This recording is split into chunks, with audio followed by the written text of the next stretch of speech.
Buena gente, ¿qué tal? El día de hoy vamos a hablar de un tema que para muchos pues es sumamente importante, para otras personas se dificulta un poco por el hecho de que el desconocimiento, pero todos en la vida tuvimos un profesor de educación física y son anécdotas que queremos contar en este podcast y para eso tenemos un invitado que es Minor. ¿Qué tal, Minor? ¿Cómo estás? Mucho gusto, es un placer, al fin nos podemos montar, ¿verdad? Un placerazo. Gracias, igual, y la verdad es de que varias personas me decían, invita a Minor, porque conocen de tu trabajo, lo que has hecho y también reconocen todo el esfuerzo que has tenido para mantenerte como instructor y también como maestro profesional y personal. Pero para empezar hablando un poco acerca de la educación física, me gustaría saber sobre el análisis de datos. O sea, cómo ha influido la tecnología en el análisis de datos y también qué es lo que hacen los maestros después de analizar todos esos datos. Bueno, normalmente en la carrera de educación física no te enseñan a analizar datos, no te enseñan a cómo podés medir algunas cosas con tecnología. Hoy puede ser que haya cambiado la universidad, en mis tiempos no se utilizaba tanta tecnología, pero al pasar al ámbito deportivo, que es donde yo ya me especialicé en voleibol y empecé en la parte de estadística, ahí sí, ahí empezamos a ver cómo transcribir datos o tener una base de datos de equipos te podía dar la posibilidad de competir ante equipos que supuestamente eran muy superiores a vos por tiempo de entreno o por que tenían un nivel técnico mejor a vos. Entonces, realmente cuando hablamos de la tecnología es la base de la victoria dentro del deporte. Cabe mencionar que vos también fuiste deportista y obviamente conociste de todos los dispositivos, algunos aparatos. No sé si quisieras contar sobre algunas visitas que hiciste en otros países, en los gimnasios que estuviste. Por ejemplo, hablando de voleibol, uno de los que yo tuve mayor contacto fue con el data volley. Y cuando viajaba, por ejemplo, mi primer viaje ya como estadista, tal vez no como deportista, no vi mucho, no presté atención, pero ya cuando pasé a ser estadista de las selecciones de voleibol, de todas en general, tuve el gusto, primero en Honduras, para el Norseca femenino, de sentarme a la par de un puertorriqueño que venía con la selección femenina de voleibol. Y le preguntaba yo, bueno, ¿y de qué nos sirve, profe, estos datos que te me estás tirando acá? Porque yo miraba, estaba él con la cámara transcribiendo en la computadora y en la área técnica estaba uno más con una computadora. Atrás de la cancha había otro más y estaba el entrenador con un iPad. Entonces yo veía todo esto y le consultaba, ¿y esto de qué te sirve? Y me empezaba a mostrar cómo este programa te daba tendencias. Por ejemplo, si un jugador te ataca mucho diagonal, te da una tendencia. Y entonces el entrenador, ¿qué es lo que hacía? Después de una tendencia donde capturaba por cuadros, decía a sus jugadores, miren, tenemos tendencia con el jugador número 12, diagonal, con el jugador número 2, la línea, con el jugador acomodador, tendencia de 3 y zaguero. Entonces, realmente la tecnología en el voleibol es indispensable. Hoy en día es indispensable. Y siendo esto indispensable, la federación empezó a darle mayor enfoque, o le empezó a dar mayor importancia, sería la palabra. Y con esto nosotros, aparte de lo que aprendimos viendo, vino un programa que es un programa básico de Navelo. Bueno, en el tema de los sensores y dispositivos y aparatos que utilizan también en el fútbol, por decir otra rama del deporte, vamos a ver también que se utiliza para medir la potencia con la que se golpea el balón, en el caso de voleibol. Hay chips en los balones, entre otras cosas, en el caso de fútbol.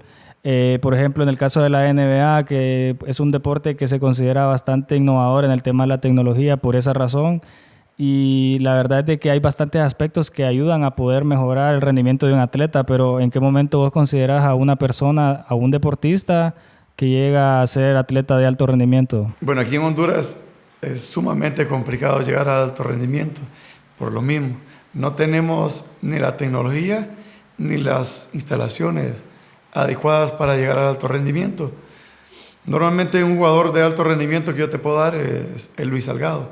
Luis Salgado pues está en Finlandia y este es un jugador que es emblemático para el voleibol hondureño y es el único jugador centroamericano de alto rendimiento que hay. Imagínate, un hondureño y casi nadie lo conoce. Hace poco ha ganado en levantamiento olímpico.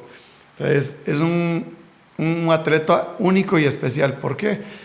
Porque en Honduras se le dio una base, pero de esta base él saltó a España, donde sí está la tecnología, donde se mide lo que hablábamos, por ejemplo, los chips que llevan ellos en los tenis, hoy en día pues los petos que utilizan, los chalequitos pequeños que van en el pecho, para ver en qué zonas o en qué momentos ellos tienen mayores esfuerzos.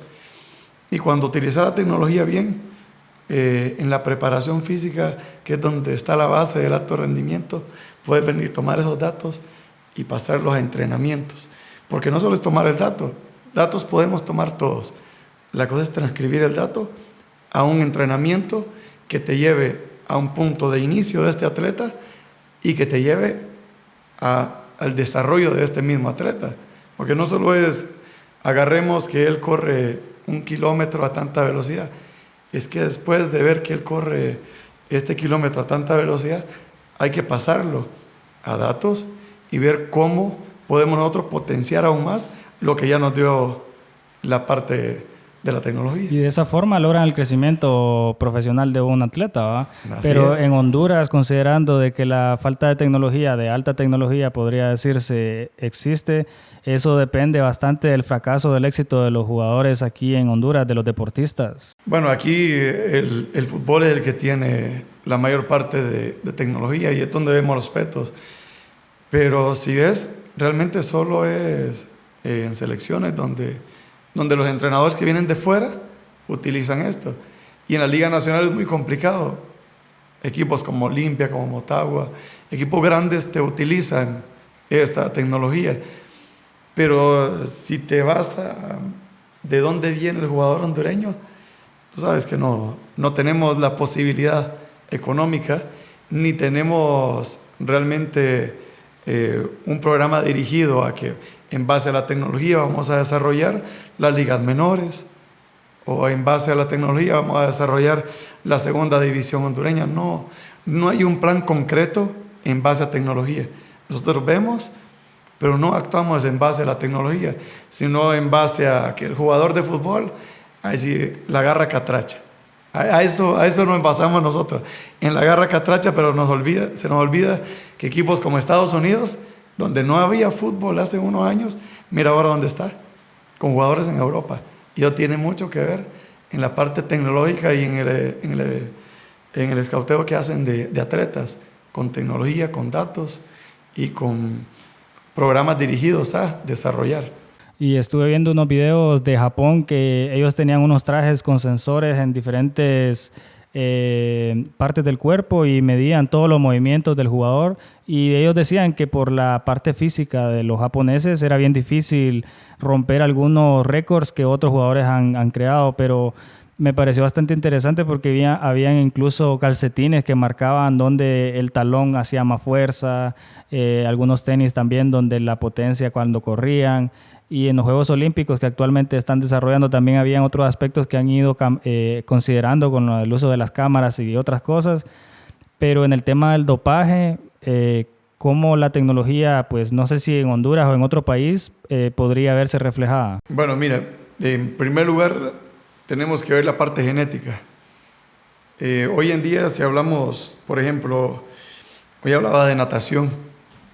Y en esta parte de natación, si te vas a los mayores medallistas olímpicos de natación, no vas a encontrar más que estadounidenses.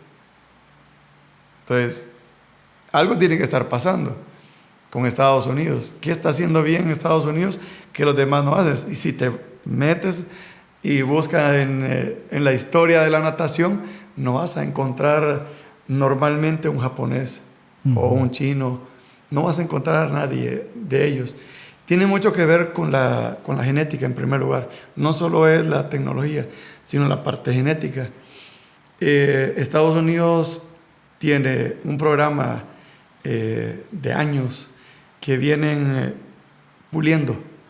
Entonces, por ejemplo, ¿quién es el mayor medallista de la historia? Michael Phelps. 28 medallas, donde hablamos de que para llegar a lo que él llegó es casi imposible, ¿va? Pero si te vas a atletismo, ¿quién es el mayor ganador? Japón. Usain Bolt. Usain Bolt. Jamaica. Sí. Entonces, ¿qué vemos aquí? El color influye, ¿sí?, en la genética.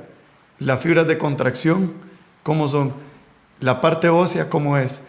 Entonces, Estados Unidos tiene tantos estudios en la parte tecnológica que han llegado a ese punto de decir, vamos a potenciar de esta manera, y ya saben cómo potenciar en natación.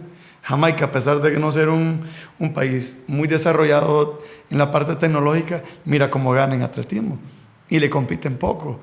Entonces, sí va en la parte genética. Ahora, hablando del dopaje, hoy en día hay miles de formas de doparse sin que se den cuenta. Solo mira el ejemplo de Lance Armstrong, creo que es el atleta de ciclismo.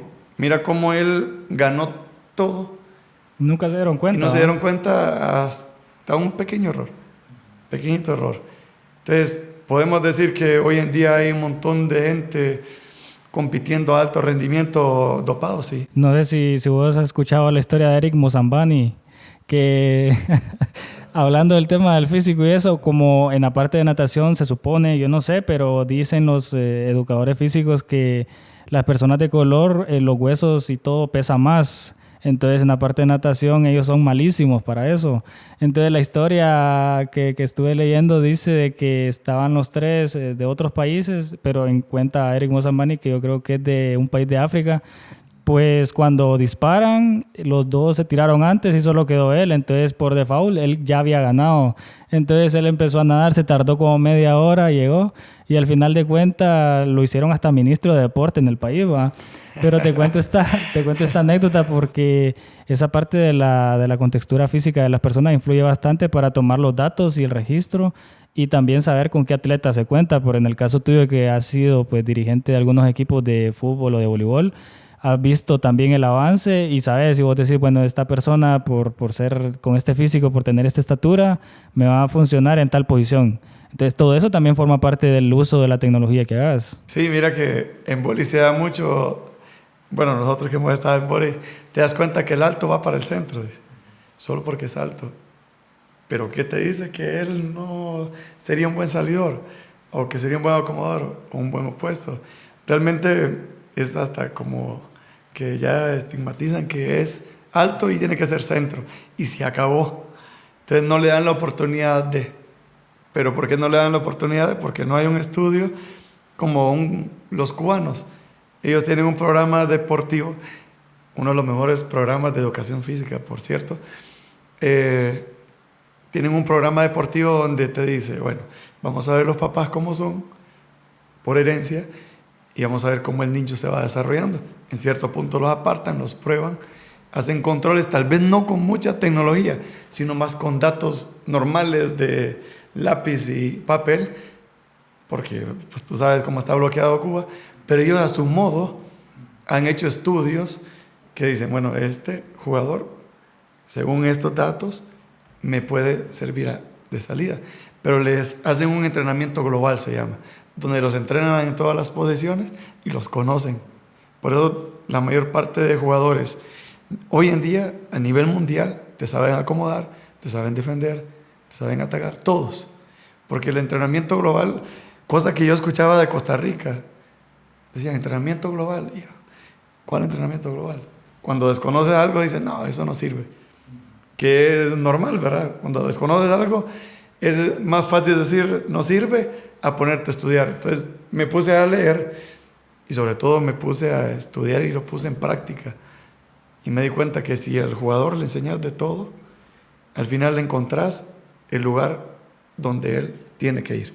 Y no por fuerza lo ponen en un lugar donde por su altura o porque es de color o por ciertas cosas que nosotros como hondureños ya tenemos, lo desperdicias. Y hablando de un poco de las dificultades que han tenido los maestros de educación física con la adaptación tuya en la pandemia, ¿cómo ha sido? Porque, bueno, yo tengo amigos que son maestros y decían, yo soy tal vez maestro de matemáticas y es súper difícil estarle explicando a través del internet. Pero imagínate en el caso de educación física, donde tienen que hacer algunos ejercicios, donde vos tenés que estar también pendiente de que estén conectados. Y otras dificultades que en lo personal lo veo bastante difícil, pero ¿cómo fue tu adaptación por la pandemia con el uso de la tecnología? Bueno, te comentaba antes de que empezáramos que fue lindo porque ese fue un antes y un después para mí. Vaya, yo venía de trabajar en una escuela muy tranquilo y todo, y de repente, la pandemia. Y se acaba el trabajo y empieza una necesidad. Que empieza la necesidad de decir, bueno, ¿y ahora qué hago? Como a todos nos pasó, nos quedamos con los brazos así, y muchos que trabajamos en escuelas, pues despedidos y se acabó tu vida. La pandemia realmente lo que hizo fue reinventarme y potenciar lo que yo era. Yo tenía el conocimiento, pero tenía miedo a ir más allá. Entonces empieza la guía del entrenador y empiezo yo con ciertas personas a entrenarlas en línea, y de repente me da la oportunidad de regresar aquí a Santa Rosa y sale una oportunidad de trabajo en una escuela donde hay un proyecto muy lindo, y me dicen, bueno, hay que empezar ya. Estamos a medio año y empiezan las plataformas y todo, mire, esto es así. Y yo sentía que me explotaba la cabeza porque eran tantas cosas tecnológicas y nosotros como maestros de educación física no estamos acostumbrados a la tecnología. El que está acostumbrado es el de computación. Uh-huh. Entonces, Sí. todo en base a computadora. Sí, llevamos notas y todo normal. Pero imagínate que había que entrar a una plataforma, poner un link, y había que cargar planes y todo. Muy difícil. Saltando eso, lo que me sirve la guía del entrenador es que he estado dando clases en línea y mis clases se vuelven tan amenas de que tengo niños las primeras semanas que les digo, bueno, toca pechadas, y se me escondían o me movían la cabeza. Y entonces la clase se vuelve tan entretenida porque como yo doy clase en línea y todo es dinámico, estos niños terminan encajando y el programa de Western termina siendo un éxito en educación física conmigo, porque son clases tan dinámicas que el niño ya está esperando mi clase para hacer ejercicio. Entonces realmente yo me reinventé, caí en el lugar correcto, y ahora pues mis niños, como yo les digo, disfrutaron la pandemia o la sufrieron en cierta parte, ¿verdad? Porque soy un poco complicado, tú sabes que exijo mucho en la parte física, y pues hoy en día el antes y el después de la pandemia ha sido bonito ver cómo los niños sí trabajaron en pandemia conmigo, reinventarme, organizarme y sobre todo la dinámica que adquirí por la guía del entrenador y la pasé a educación física, cosas que no lograron. Muchos compañeros míos sufrieron. Yo no sufrí, yo disfruté. Guan.